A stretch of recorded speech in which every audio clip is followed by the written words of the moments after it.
mga kagulat, mga katalong, friends and followers. Andito po ulit ako sa aking maliit na talungan.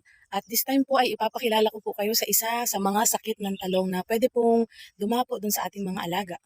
At napansin ko nga na meron na tayo ditong ganitong klase ng sakit at ipapakita ko po sa inyo. So ito po siya. Andito po tayo sa unang kama ng aking 5 kamang talungan. At habang nagdadamo nga ako, natanggalan ko po kasi siya ng damo. Ayan po. At ayan po, ito makikita po ninyo. Ito po yung isa sa mga sakit sa talong na ang hirap i-control. Yan po, nakikita niyo po yan? Yung ating tangkay ng talong, itong sanga niya na pausbong ay nalalanta.